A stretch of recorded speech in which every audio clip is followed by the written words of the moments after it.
और जो आपने बात करी ना कि आप इनको अलग अलग कैसे देखते हैं, मुझे तो ये लगता है कि अभी क्योंकि ईरान काफी टाइम से परेशान है यूएस सैंक्शन से और ग्लोबल सैंक्शन से, because of its nuclear weapons programme.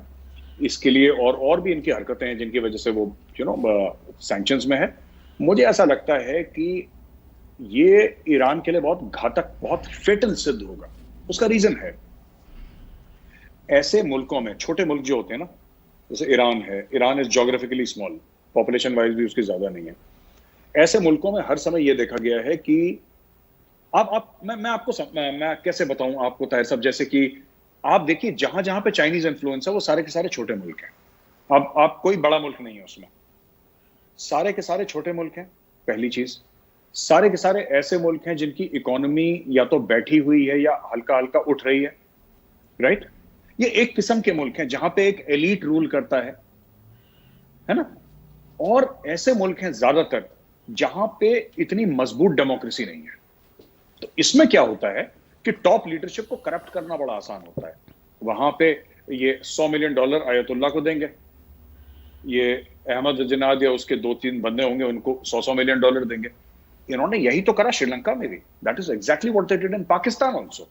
ये चाइना का एक मॉडल है। वहां पे जाके टॉप लीडरशिप को करप्ट करो, वहां पे गजब इन्वेस्टमेंट करो कि वो जो टॉप लीडरशिप बोले देखो मैंने तुम्हारी सड़कें बनवा दी, मैंने ये कर दिया वो कर दिया, they will continue to be on par. लेकिन कॉन्ट्रैक्ट सारे मिलेंगे चाइनीज को। अब ये $400 बिलियन है, ये कौन करेगा प्रोजेक्ट एग्जीक्यूट, ये बताइए सर। क्या ये ईरानी कंपनी करेंगी एग्जीक्यूट? अब ईरान को तो ये लग रहा है कि साहब हमसे तो इतने सालों से कोई बात ही नहीं कर रहा। 1979 के बाद उसका तो बेड़ा गर्क हो रखा है ईरान का। जब शाह ऑफ ईरान चला गया था 79 की रेवोल्यूशन के बाद, तो नीचे नीचे ढलान से आ रहा है ईरान। अब ईरान को एक उम्मीद की किरण लग रही, कोई तो आए हमारे मुल्क में, कोई तो इन्वेस्ट करे, जो अमेरिका को आंखें दिखा दे। अमेरिका को आंखें कौन दिखाता है? चीन दिखाता है। आ जाओ जी, आप डालो पैसा अपना।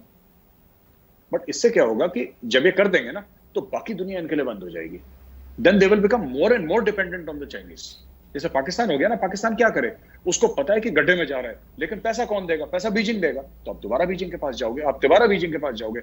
आप लोन के ऊपर जो आपका कर्ज चढ़ा है, जो आपका लोन के ऊपर जो सूद है, जिसको कहते हैं इंटरेस्ट, सूद के लिए आप फिर बीजिंग के पास जाओगे, और बीजिंग फिर सूद के ऊपर सूद लगाएगा, तो आपकी इकोनॉमी, यही होने वाला है ईरान के साथ दोबारा। तो इसका मतलब ये कि अनफॉर्चुनेटली पाकिस्तान हो और ईरान हो, वो चाइना के शिकंजे में कसे जा रहे हैं, चूँकि उनके पास ऑप्शन नहीं है, कोई और कंट्री उनको पैसा नहीं दे रहा। पाकिस्तान को फिर भी उम्मीद है कि शायद अमेरिकन्स IMF के ज़रिए या इवन अरब कंट्रीज़ के ज़रिए कोई ना कोई मदद दे दें। अभी भी ये होप थोड़ी सी पाकिस्तान में है। क्या आपको ये होप अभी भी नज़र आती है पाकिस्तान के लिए? सर मैं 1 मिनट अगर ईरान के बारे में वापस जाऊं जी। देखिए, ईरान के पास तेल है, इनको चाहिए तेल ऑनेस्टली। अब they need oil for their economy.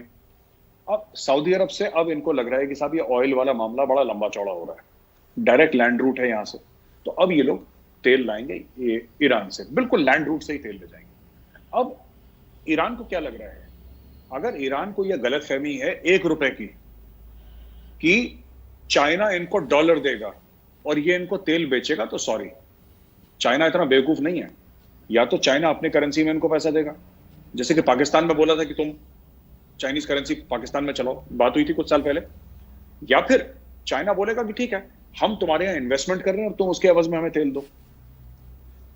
इनको जिसको भी ये गलत, देखिए सुनिए, मैं एक आपको छोटी सी बात बताता हूं। चाइना सिंगापुर में 400 बिलियन क्यों नहीं डाल रहा? वो इंग्लैंड में 400 बिलियन क्यों नहीं डाल रहा? क्योंकि उसको पता है कंट्रोल नहीं कर सकता वो। Chinese want control. सो ये लोग क्या करेंगे कि ईरान के पास तेल है, ईरान से उसका तेल लो, क्योंकि जो और कोई देश तो खरीद नहीं सकता ईरान से, क्योंकि ईरान के ऊपर सैंक्शंस है।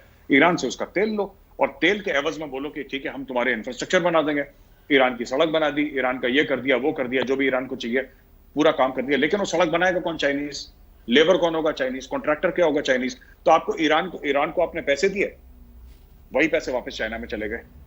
ये वही पाकिस्तान का drama they are playing out in Iran for Iranian oil, ये था। अब आपने पूछा पाकिस्तान के बारे में, तो मैं रिक्वेस्ट करूंगा एक बार ताहिर साहब आप दोबारा वो सवाल पूछ लें। जी, मैं यही कि क्या पाकिस्तान को अभी भी होप है कि शायद अमेरिकन से, वर्ल्ड बैंक से, एशियन बैंक से कोई ना कोई पैसे मिल जाएंगे या फिर अरबों से ही मिल जाएंगे, तो क्या ये होप है पाकिस्तान की अभी भी? नहीं, इसके अलावा कोई चारा नहीं है ना ताहिर साहब। आप क्या करेगा पाकिस्तान? पाकिस्तान क्या बोलेगा कि कल से हमने एक ऐसी सॉफ्टवेयर बनाई है जो दुनिया को चाहिए, तो हमारे पास $50 बिलियन अगले साल आ रहे हैं। ऐसा तो नहीं हो सकता। पाकिस्तान की एक्सपोर्ट तो ना के बराबर है, कुछ करते ही नहीं एक्सपोर्ट। वो लोग जो कपास बनाते थे, कॉटन वो ग्रो करते थे, वो कॉटन इंपोर्ट करके फिर वो कुछ, उनका तो बेड़ा ही गर्क हो रखा है ना। इवन फूड ग्रेन्स साहब, एक net exporter of food grains has today become a net importer of food grains. फिर इमरान खान झूठ बोलता है पाकिस्तान में 5 मौसम है, पाकिस्तान में 12 मौसम है, 25 मौसम है। अरे पाकिस्तान में 1000 मौसम हो, नेट रिजल्ट ग्राउंड में क्या है? जीरो। पाकिस्तान का गंदम कहां से आ रहा है, पाकिस्तान का गेहूं कहां से आ रहा है? बाहर से आ रहा है। पाकिस्तान की हर चीज बाहर से आ रही है। पाकिस्तान का एग्रीकल्चरल सेक्टर बैठ गया।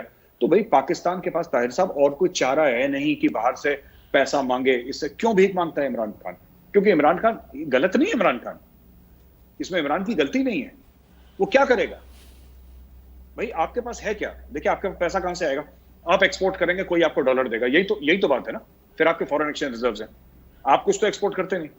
जब आप कुछ एक्सपोर्ट करते नहीं जिसके एवज में कोई पैसा दे, तो फिर आपको फिर पैसा ही मांगना है दूसरे से। इससे पैसा मांगोगे, उसका लोन चुकाओगे। जब उसका लोन चढ़ जाएगा तो उसका जो सूद है, इससे लोन मार के ए से मांगोगे बी का, बी से मांगोगे डी का सी। यही करते रहते हैं, पूरा गोल गोल पैसा घुमा रहे। That's all we are waiting actually for the structure, और actually waiting to see how long the structure can last in Pakistan. ये कब तक स्ट्रक्चर चलेगा पूरा? तो पाकिस्तान के पास चारा नहीं है, मगर एक चारा नज़र हमें आता है कि भारत के साथ ताल्लुकात बेहतर करते हैं। जो भारत के साथ प्रॉक्सी टेररिज्म का सिलसिला है वो बंद कर दें। इधर उधर जो कशकोल लेके फिरना है, वो अगर भारत के साथ ही अपने मसाइल हल पाकिस्तान कर लेता है तो शायद इनके मसाइल हल हो जाए। मैं तो ऐसा समझता हूँ। इसी सिलसिला में हमने देखा सीज़ फायर हुआ, इसी सिलसिला में हमने देखा कि कुछ फिर बातचीत चली। प्राइम मिनिस्टर नरेंद्र मोदी ने एक ख़त भी लिखा जो मेरे नज़दीक बहुत मुश्किल था, चूँकि 23 मार्च के लिए भारत की तरफ से ख़त लिखना अपने एम्पुटेशन ऑफ इंडिया को एक तरह से कहना कि चलिए कोई बात नहीं, ये एक दिल गुर्दे की बात थी जो प्राइम मिनिस्टर नरेंद्र मोदी ने की। उन्होंने अगरचे उसमें ये जिक्र किया कि ये टेररिज्म जो है ये खा रहा है रीजन को, इशारा दे दिया। प्राइम मिनिस्टर इमरान खान ने जवाबन कल ख़त लिखा और उन्होंने कहा कि हम भी चाहते हैं अच्छे तल्लुकात हो, मगर कश्मीर का मसला हल होना ज़रूरी है। आप दोनों ख़तों को कैसे देखते हैं? मुझे लगता है कि Imran Khan is not very bright actually. मुझे नहीं लगता कि इतने इंटेलिजेंट हैं खास। वो क्रिकेटर के लेवल के बहुत शानदार, मैं खुद उनका फ़ैन हुआ करता था एक ज़माने में। वो गजब की गेंदबाजी करते थे, हैंडसम तो थे ही, वो आज भी हैंडसम। लेकिन हैंडसम होने की वजह से ज़्यादा वो उनको अप्रिशिएट करते थे लोग। क्रिकेटर तो और भी बहुत हैं, ऐसी बात नहीं है। जी जी जी, वो हैंडसम बहुत थे। तो अभी भी उसी का खा रहे हैं साहब, वो हैंडसम का और क्रिकेटर का खा रहे हैं, और तो कुछ उन्होंने करा नहीं। देखिए, मैं आपको बताता हूँ, अगर मैं इमरान खान की जगह होता तो मैं सबसे पहले कहता कि मैं आपके खत का वेलकम करता हूँ, and we should fight terrorism together. Pakistan खुद तो कहता है ना कि हम टेररिज्म के शिकार हैं। पाकिस्तान खुद कहता है कि टेररिज्म के शिकार हैं। पाकिस्तान खुद कहता है कि हमारे 80,000 बंदे मर गए टेररिज्म से। ज़रबे अज़्ब तो पाकिस्तान ने ही लॉन्च करा था, और भी दीगर आपके ऑपरेशन थे पाकिस्तान ने लॉन्च करे। फिर पाकिस्तान इतना घबराता क्यों? जब भी कोई टेररिज्म का नाम लेता है पाकिस्तान कहता है तो हमारी तरफ उंगली। इसका मतलब कि चोर की दाढ़ी में तिनका। मोदी जी ने ये तो नहीं बोला कि पाकिस्तान बंद करे टेररिज्म। मोदी ने यही तो बोला कि भाई आपको एफएटीएफ लगाए। क्यों लगाए आपको एफएटीएफ? क्योंकि आप टेरर फंडिंग कर रहे हैं। चलिए, एफएटीएफ को भी 2 मिनट के लिए छोड़ दीजिए। सारे के सारे बंदे आपके यहाँ बैठे हैं, ओसामा से लेकर लश्कर का जो चीफ है वो, उससे लेकर जैश का चीफ से लेकर हिजबुल मुजाहिदीन का चीफ से लेकर क्वेटा शूरा से लेकर आप हकानी नेटवर्क से, आप कौन सा बंदा है जो पाकिस्तान में नहीं है? और पाकिस्तान खुद, अगर पाकिस्तान का ये मौजू है कि हमारे 80,000 शहरियों को मार दिया है टेररिज्म की वजह से, हमारे लोग भी सफर करें, तो इनको तो सपोर्ट करना चाहिए था मोदी जी का लेटर। उनको तो ये कहना चाहिए था कि साहब बिल्कुल ठीक बात है, we should fight terror together. अब इसने क्या कर दिया कश्मीर। अब इससे क्या होगा मैं आपको बताता हूं। कश्मीर कैसे होगा? चिट्ठी लिख के होगा कश्मीर। कश्मीर में देखिए, बाजवा साहब ने कुछ नहीं करा। बाजवा साहब ने सबको बेवकूफ बनाया, बोला कि साहब ये जो हिंदू है खा जाएगा, इंडिया अटैक कर देगा। इंडिया ने अटैक नहीं करा। बाजवा साहब ने 3 साल का एक्सटेंशन लिया, मजे मार रहे हैं बाजवा साहब, राइट? और बाजवा साहब ने ये 370-35 से हटने के बाद भी कोई एक्शन नहीं लिया। ठीक है साहब, फिर भी कोई एक्शन नहीं लिया बाजवा साहब ने। इसके अलावा इंडिया ने भी अटैक नहीं करा। बाजवा साहब ने 370-35A का कोई जिक्र भी नहीं करा। उसके बाद इन्होंने सीज फायर भी कर दिया लाइन ऑफ कंट्रोल पे। अगर तुम्हें हिंदुस्तान को कश्मीर थाली में ही पकड़ाना था तो फिर ये इतनी लंबी लंबी ये गजलें गाना और मुशायरे करना और कि शाहीन है हम और परवाज ये फलाना, पता नहीं कैसी लंबी लंबी बातें करते। इनका प्रैक्टिकल ग्राउंड में कुछ है ही नहीं। एंड देन ही सेज कि Kashmir, the matter of Kashmir.